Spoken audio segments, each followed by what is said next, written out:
Wow. Muchas gracias. Pueden sentarse. Gracias, Marcos, allá donde te encuentras en Australia. Reciban un saludo de mi esposa, Pecos, y de la congregación que pastoreamos en Phoenix, como les acaba de decir Marcos.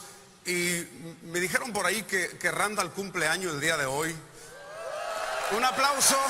Feliz cumpleaños.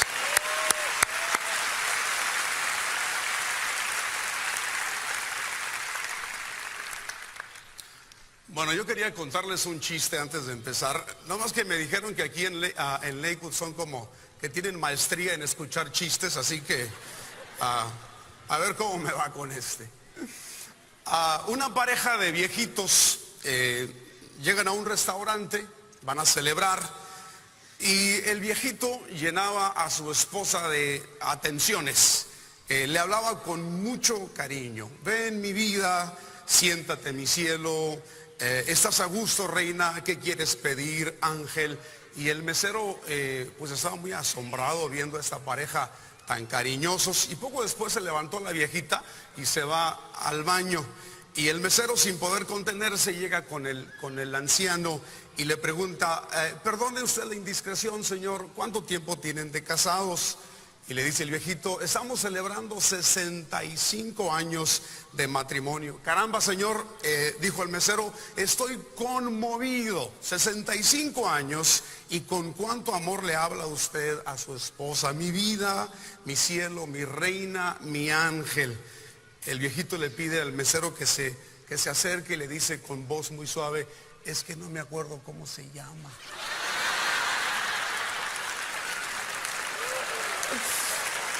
Bueno.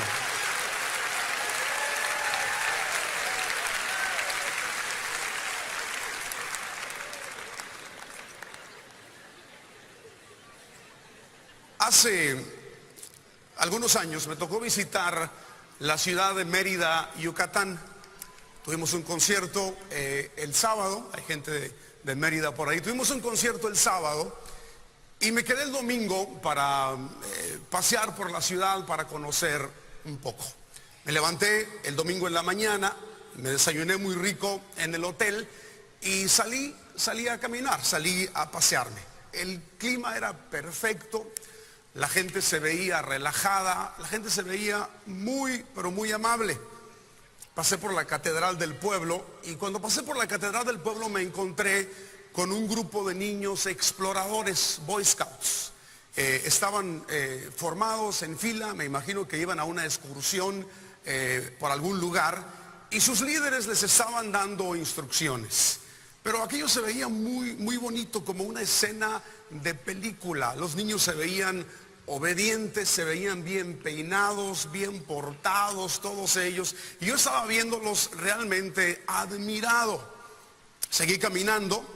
Llegué a la plaza del pueblo, y cuando llego a la plaza del pueblo había una banda que estaba tocando música en vivo, y había en el centro de la plaza parejas bailando.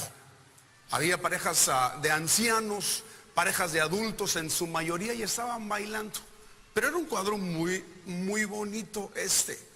Las parejas bailaban como que si todos eran bailadores profesionales. Como que todos habían tomado clase de baile. Bailaban con mucha elegancia. Estaban vestidos muy guapos todos. Los señores llevaban traje, llevaban hasta sombrero, corbata. Las señoras llevaban sus vestidos y sus zapatillas. Y me pareció de nuevo como que estas parejas se veían perfectas, ¿sí? Como que estaban por encima de los problemas de las parejas comunes. Como que ellos eran diferentes, como que eran casi hasta perfectos, así los veía yo. Estuve observándolos por mucho tiempo bailar, y luego caminé un poco por la plaza. Me comí un helado de garrafa. Los que saben, los que son de México saben qué es esto, un helado muy rico que me supo a cielo. Seguí caminando por Mérida y terminé el día embelesado. Terminé el día como enamorado de algo, enamorado de un concepto, enamorado de una idea. de un concepto de casa, de lugar perfecto en el que a todos nosotros nos gustaría vivir. Y todos los que estamos aquí lo hemos experimentado en algún momento. Esa idea del lugar perfecto, de la familia perfecta, de la ciudad perfecta, del pueblo perfecto en el que nos gustaría vivir toda nuestra vida. Pero yo no sé si te has dado cuenta que ese concepto de hogar, que ese concepto de casa como que nos elude, como que no lo podemos alcanzar, ¿sí? Como que no lo podemos lograr y se ha convertido para todos los seres humanos una melancolía. Hay una añoranza en el corazón de nosotros por ese concepto de hogar en el que nos gustaría vivir.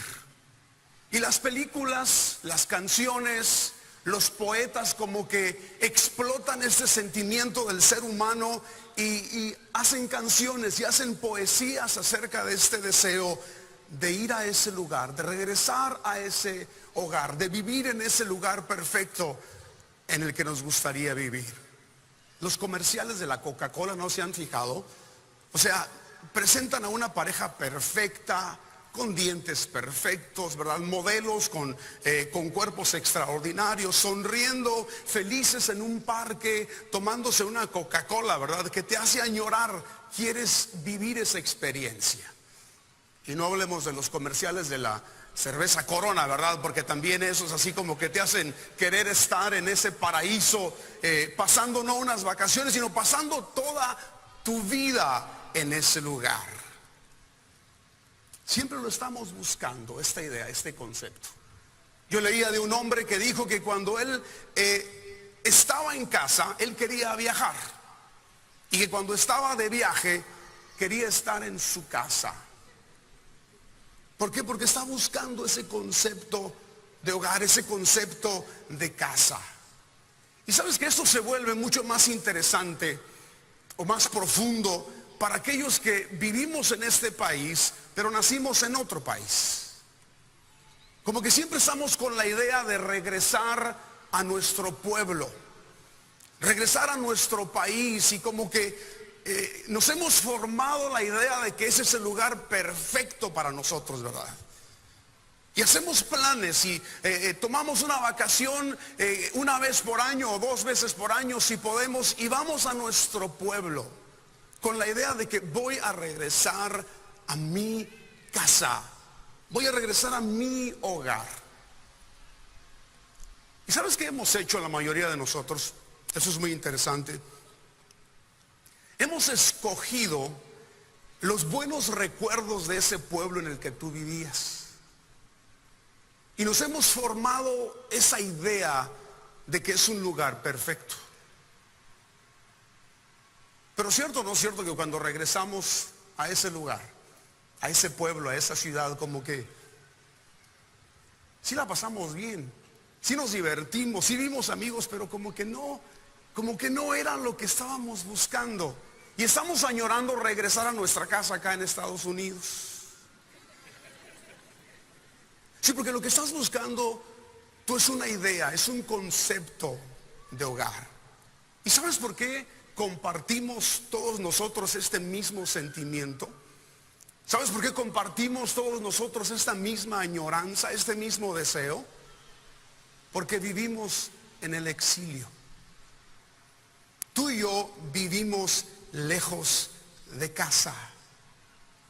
Y es muy interesante porque cuando leemos la Biblia, como que se encuentra llena de historias de exilio, de añorar la casa, de volver al lugar de donde somos. ¿Sí? Empezando con Abraham, que deja la tierra de sus padres, de sus parientes, y se va a un lugar donde Dios lo envía. Pensando en Jacob también, que tiene que abandonar la casa de sus padres, irse al exilio. José, que también es vendido como esclavo y es llevado a Egipto, lejos de su casa. El pueblo de Israel cuando estaba cautivo en Babilonia, el mismo Jesús deja el cielo y viene a la tierra y de alguna manera como que está exiliado, está lejos de su casa, está lejos de su hogar. Y esa melancolía que tú sientes, esa añoranza que tú sientes en tu corazón es porque tú vives en el exilio. Estamos lejos de nuestra casa. Y sabes que el lenguaje bíblico es un lenguaje cargado de añoranza en muchas partes. Por ejemplo, el Salmo 126, versículo 1 y versículo 2 dice: cuando el Señor hiciere volver los cautivos de Sión, seremos como los que sueñan. Entonces nuestra boca se llenará de risa y nuestra lengua de alabanza. Seremos como los que sueñan. A lo mejor tú soñaste esta mañana. Soñaste en esa vacación perfecta. Soñaste en ese concepto de hogar del que te estoy hablando y lo añoras en tu corazón. Es lo que está diciendo el salmista. Seremos como los que sueñan. O sea, cuando regresemos a nuestra casa de este cautiverio en el que nosotros vivimos, vamos a ser como los que sueñan, porque lo que nosotros tenemos es sueños en nuestro corazón de ese lugar perfecto en el que queremos vivir. Y como te decía, el lenguaje bíblico no solamente es de exilio, pero también es de casa. La Biblia te habla de la casa de Israel, te habla de la casa de Dios, te habla de la casa de Judá, como que enfatiza una y otra vez el concepto de hogar, el concepto de casa. Y si te preguntas, ¿pero qué es lo que añoro? ¿Qué es lo que estoy buscando? ¿De dónde proviene esta melancolía? Es muy sencillo. Tú fuiste creado para vivir en el Edén. Tú y yo fuimos creados para vivir en el Edén y estamos fuera de él. Y en tu ADN, de alguna manera, allí en lo más profundo de tu ser, hay ese recuerdo lejano, primitivo, de cuando viviste en el huerto del Edén en tus padres Adán y Eva. Fuimos creados para esa perfección. Fuimos creados para ese lugar y todos nosotros lo añoramos en nuestro corazón. Queremos estar ahí. Ese lugar perfecto. Para Adán y Eva era el lugar perfecto donde reinaba el amor, donde no había enfermedad, donde no había muerte, donde no había dolor, un lugar de placer. De hecho, la palabra Edén significa placer. Fíjate qué interesante. Dios crea al hombre y lo pone en el huerto del Edén, un lugar de placer. Dios te programó a ti y a mí para experimentar el placer en toda su dimensión. Por eso lo extrañamos. Por eso extrañamos ese huerto. Pero ¿qué pasó? Adán y Eva fueron expulsados de ese huerto. Fueron expulsados de ese paraíso por su pecado. Por su desobediencia fueron echados fuera de ese huerto. De ese lugar ideal. Yo no sé si tú has visto de repente esos comerciales que de repente los complejos turísticos y las cadenas de hoteles te presentan, ¿verdad? Que han abierto un hotel en un lugar primitivo, en un lugar prístino, en un lugar donde no hay turismo, un lugar donde puedes ir y disfrutar plenamente la naturaleza. O sea, te están diciendo para que vengas a disfrutar plenamente este Edén. Pero de ese Edén fuimos echados por nuestro pecado. Y mira lo que dice Génesis 3 del 23 al 24. Después de que Dios saca a Adán y Eva del huerto, dice: entonces el Señor Dios expulsó al hombre del jardín del Edén. Luego de expulsarlo, puso al oriente del jardín del Edén querubines y una espada encendida que se revolvía por todos lados para guardar el camino del árbol de la vida. Eso es lo que no nos deja entrar. Por eso nos elude el concepto de hogar. Porque se puso una espada encendida que guarda el camino de regreso al huerto. Y el hombre es expulsado al este del Edén y no puede entrar porque esa espada no le permite volver al huerto. Pero ¿sabes qué? Fuera del Edén, fuera del huerto, fuera del paraíso en el que debíamos de vivir, nos encontramos como el hijo pródigo. El hijo pródigo que también deja la casa de su padre, pide la parte de su herencia y se va a un país lejano. Pero cuando está en ese país lejano, empieza la añoranza, empieza la melancolía dentro de él. Empieza a recordar y él dice: ¿cuántos jornaleros, dice Lucas 16:7, en la casa de mi padre tienen abundancia de pan y yo aquí perezco de hambre? Añoro mi casa, añoro la compañía de mi padre, quiero volver a ese lugar, quiero estar con él. Se da cuenta que lo que fue a buscar a ese país lejano era solamente un espejismo, y añora, desea la casa de su padre. Esa es tu melancolía, esa es tu añoranza, esa es mi añoranza, la casa de nuestro padre. Pero hay otra historia que te quiero contar y se trata de Caín, que es otro hombre que también es llevado al exilio.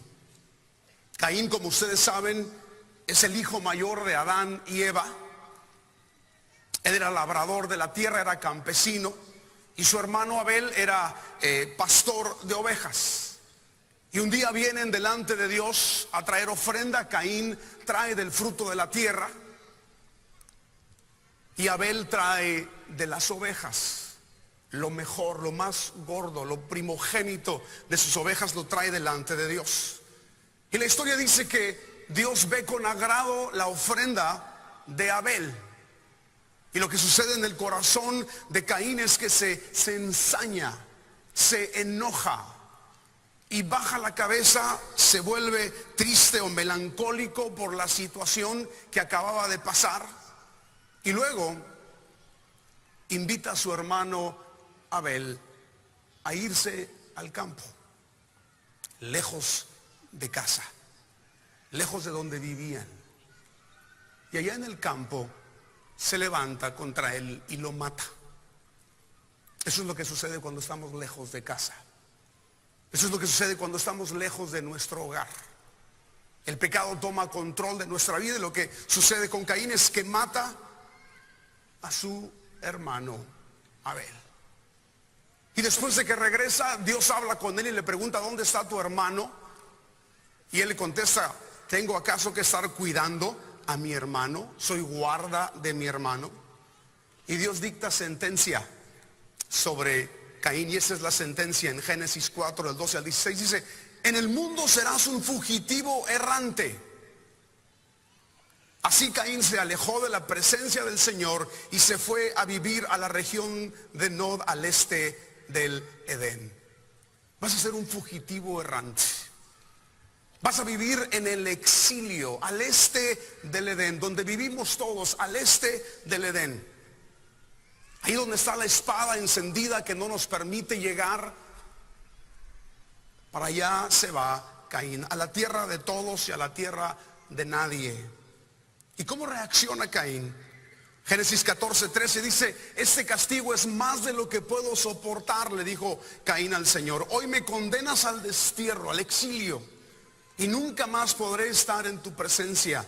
Andaré por el mundo errante como un fugitivo.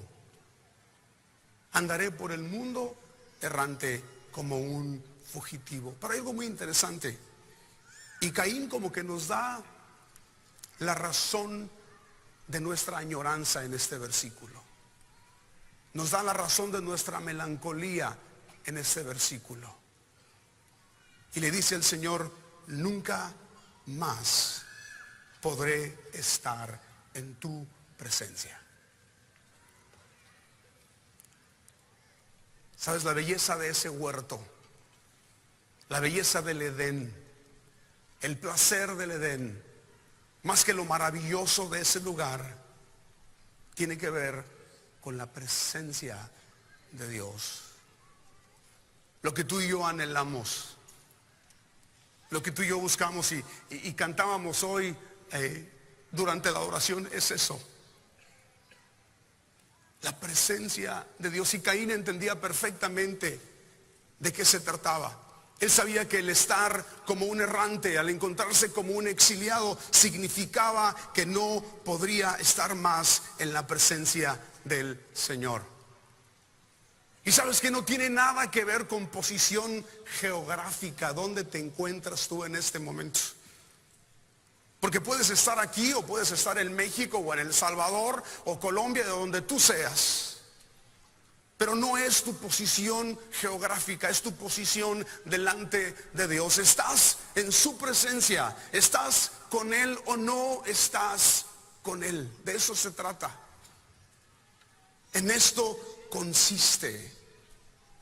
Y déjame te doy el último ejemplo de un exiliado.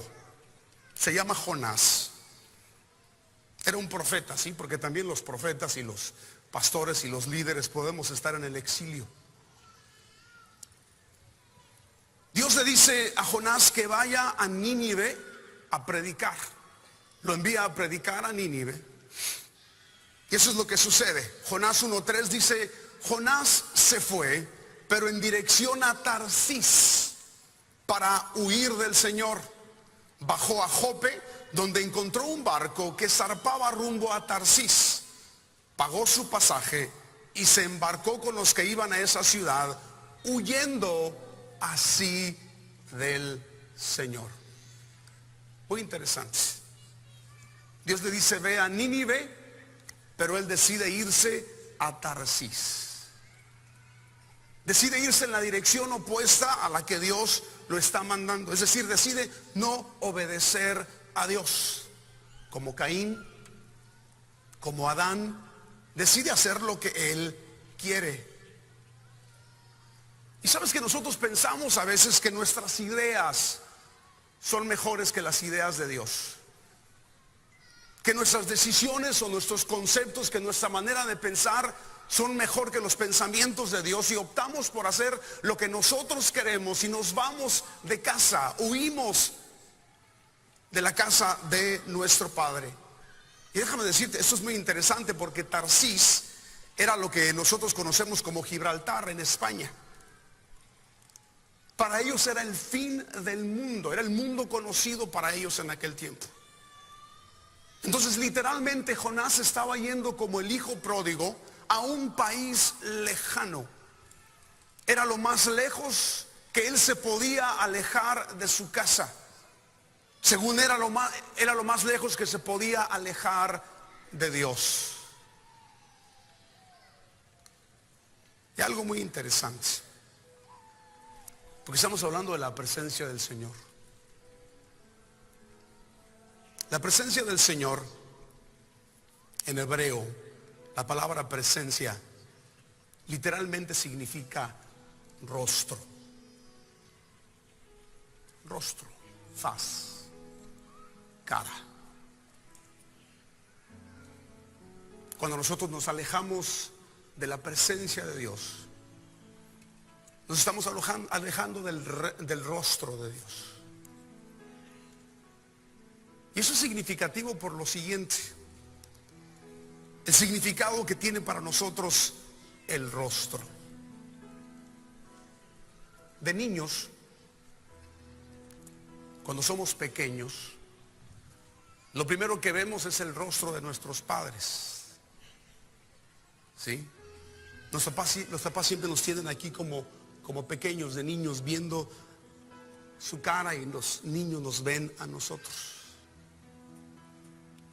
Cuando los niños se van a acostar en la noche, lo último que ven allí sobre la cuna es el rostro de sus padres. Y cuando se levantan en la mañana, lo primero que ven allí es el rostro de sus padres.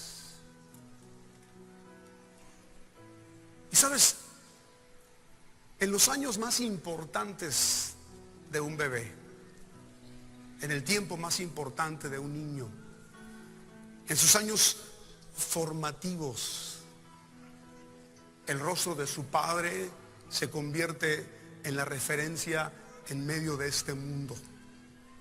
Es el rostro de papá. Es lo que me ubica, es lo que me da dirección, es lo que me muestra mi lugar en este mundo, el voltear y ver el rostro de mi papá. En la bendición sacerdotal, el sacerdote hablaba al pueblo y le decía: el Señor te bendiga y te guarde. El Señor haga resplandecer su rostro sobre ti. El Señor alce sobre ti su rostro, como un padre alza el rostro sobre su pequeño allí en la cuna, allí en la cama. El Señor haga resplandecer su rostro sobre ti. Tenga de ti misericordia y ponga en ti paz.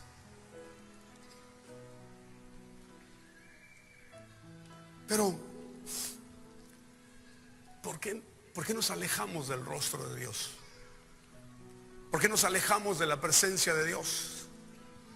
Si es algo tan tierno, tan significativo, tan importante, ¿por qué nos alejamos del rostro de Dios? ¿Por qué nos vamos de su presencia? Es muy sencillo.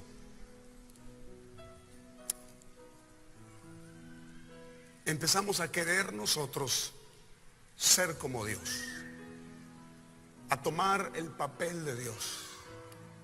Y en vez de ver a Dios, nos vemos a nosotros mismos. Empezamos a pensar que nuestras decisiones son mejor, que nuestros pensamientos son mejor, y poco a poco nos alejamos del rostro de Dios. Y ustedes conocen la historia de Jonás como la historia de Adán. Jonás termina en el vientre de un pez, orando, clamando por misericordia, queriendo regresar otra vez a casa. Quiero volver a casa. Quiero volver a estar delante de ti. Quiero volver a contemplar tu rostro. Marcos decía hace un momento que pastoreamos en Phoenix. Y pastorear es algo completamente diferente a salir y estar viajando en diferentes países y pararte en una plataforma y hablar y cantar por un par de horas.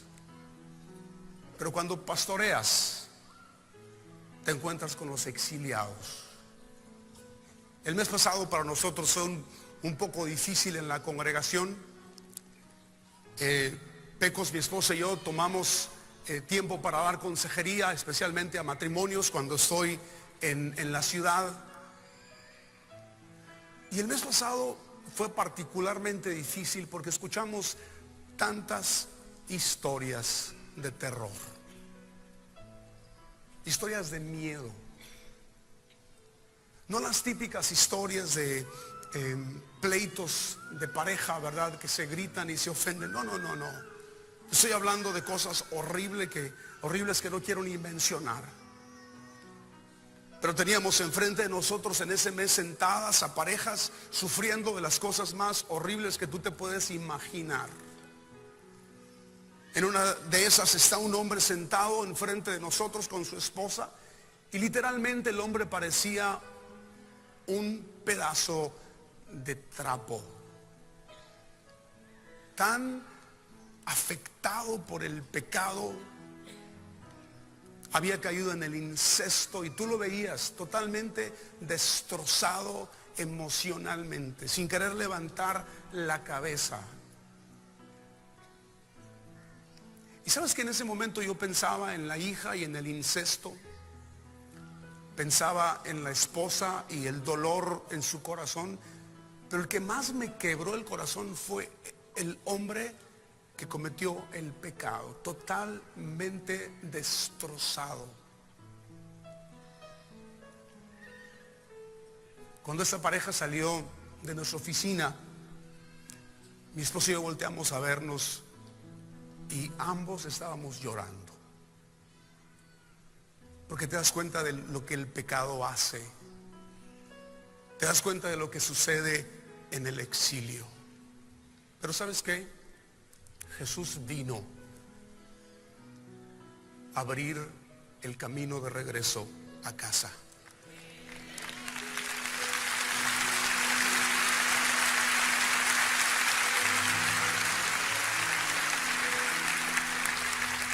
No tienes que vivir en el exilio.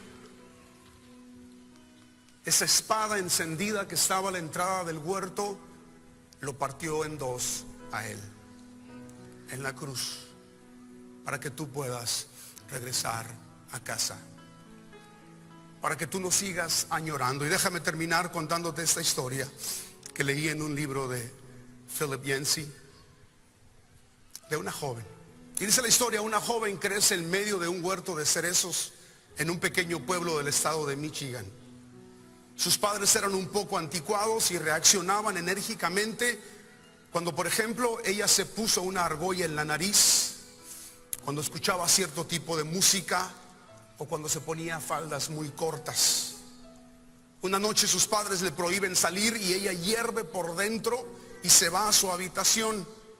Te odio, le grita a su padre con todas sus fuerzas cuando él llama a la puerta tratando de hablar con ella. Aquella noche lleva a cabo un plan que ha repasado muchas veces en su mente. Se fuga de casa.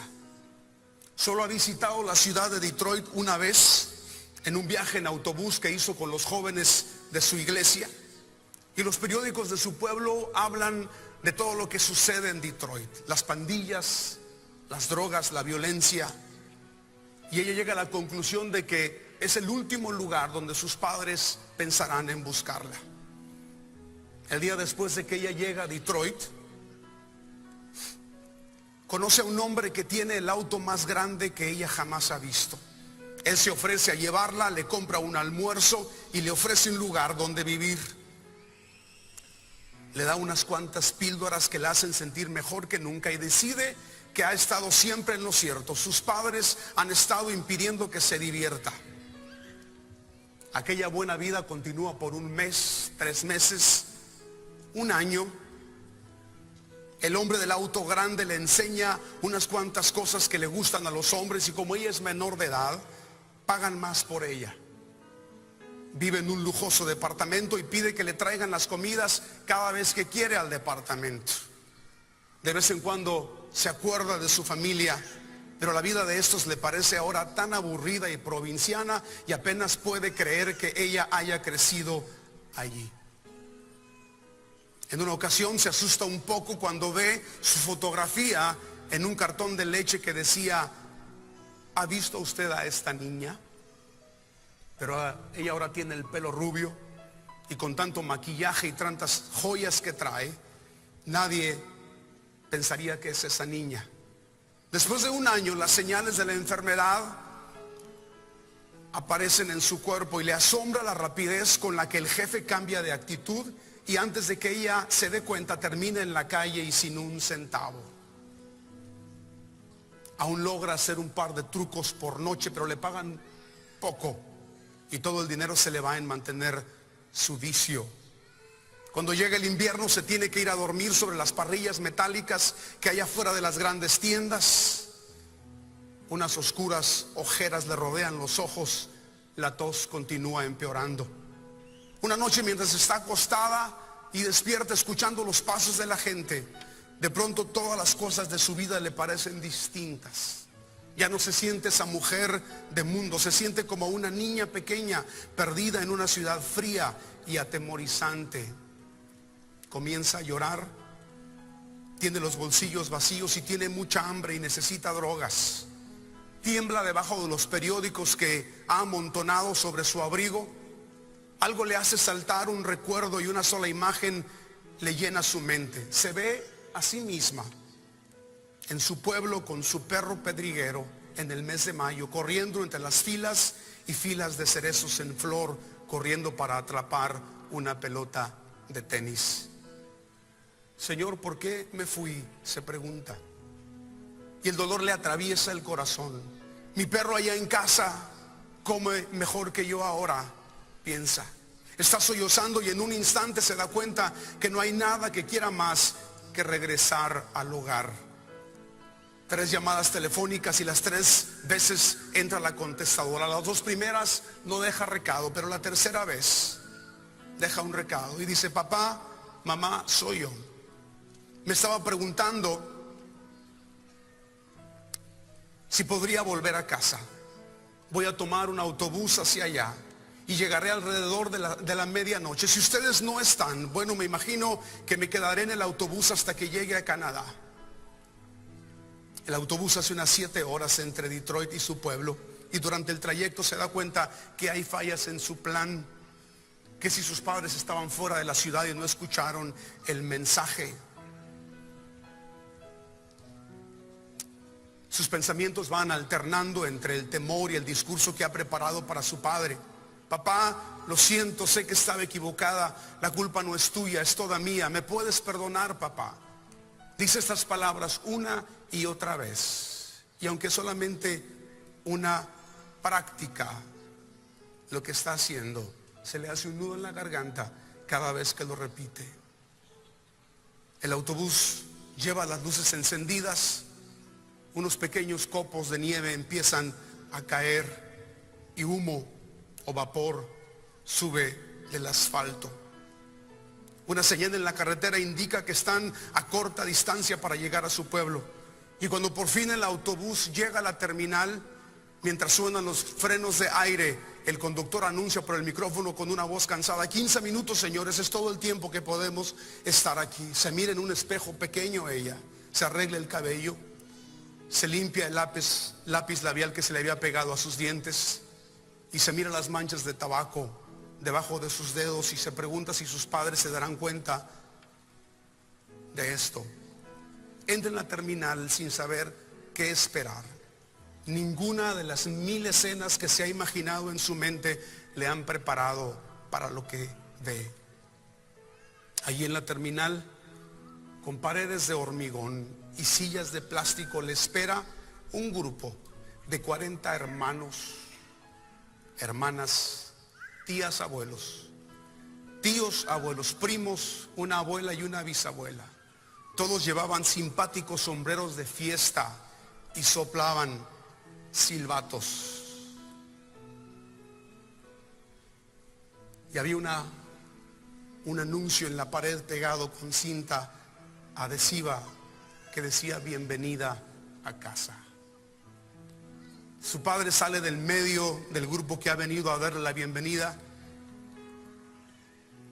Ella lo mira a través de las lágrimas que brotan de sus ojos y comienza a pronunciar el discurso aprendido de memoria: papá, lo siento, yo sé.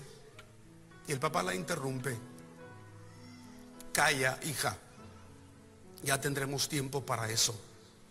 No es momento de excusas. Vas a llegar tarde a la fiesta, te está esperando un banquete.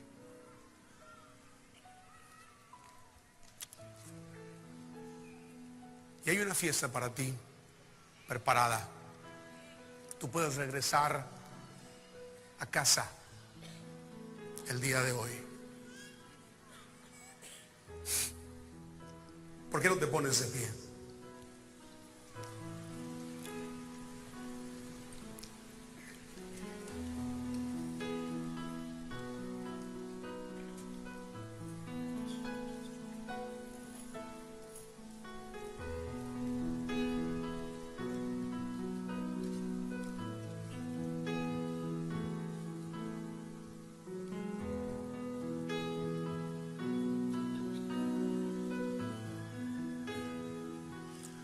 Aquí estoy anhelándote más que nunca, más que ayer. Aquí estoy añorándote más que nunca, más que ayer. Déjame verte, déjame oírte, déjame estar donde tú estás y recobrar lo que perdí. Déjame verte, déjame oírte, déjame ver tu amor en mí, déjame estar cerca de ti, cerca de ti.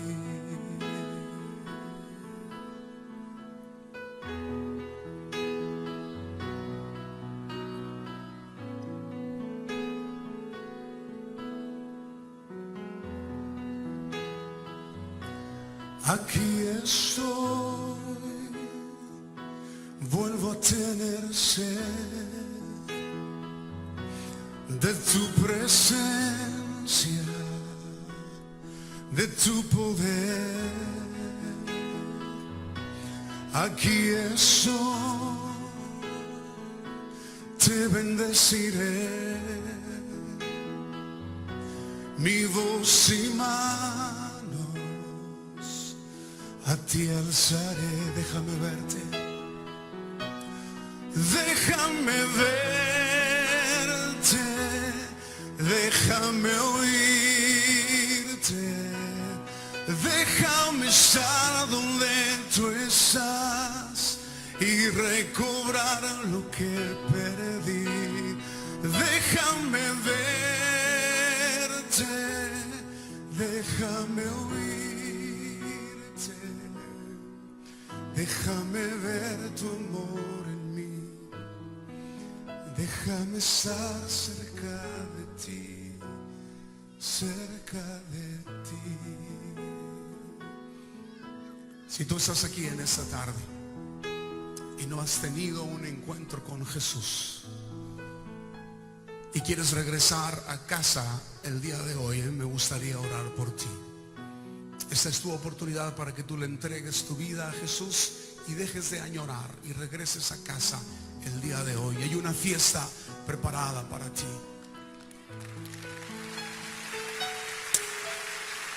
Si tú estás aquí,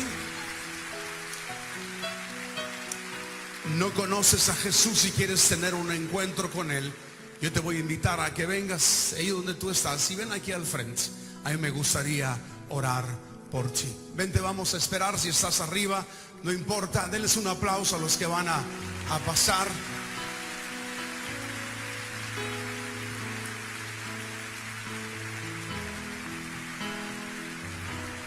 Déjame verte, déjame oírte, déjame estar donde tú estás y recobrar lo que perdí.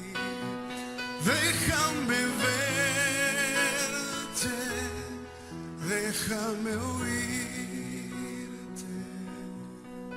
déjame ver tu amor en mí, déjame estar cerca de ti, cerca de ti.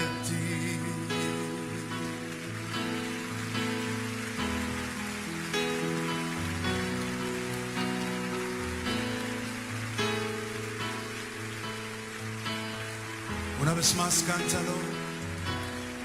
Déjame verte, déjame oírte, déjame estar donde tú estás y recobrar lo que perdí. Déjame verte, déjame oírte, déjame ver tu amor en mí, déjame estar cerca de ti, cerca de ti.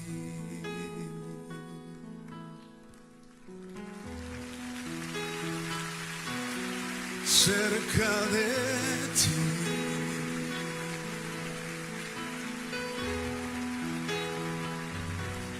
Cerca de ti.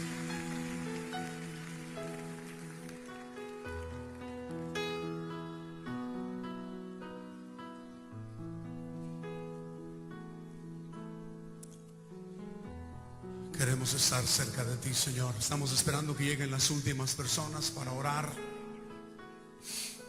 Dar un aplauso a los que vienen todavía caminando.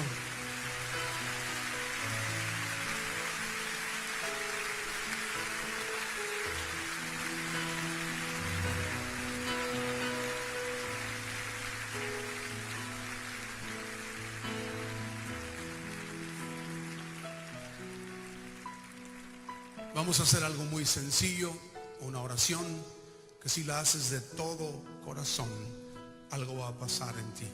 Jesús va a entrar a tu corazón y hoy regresarás a casa. Ese día se acabará esa añoranza en tu corazón.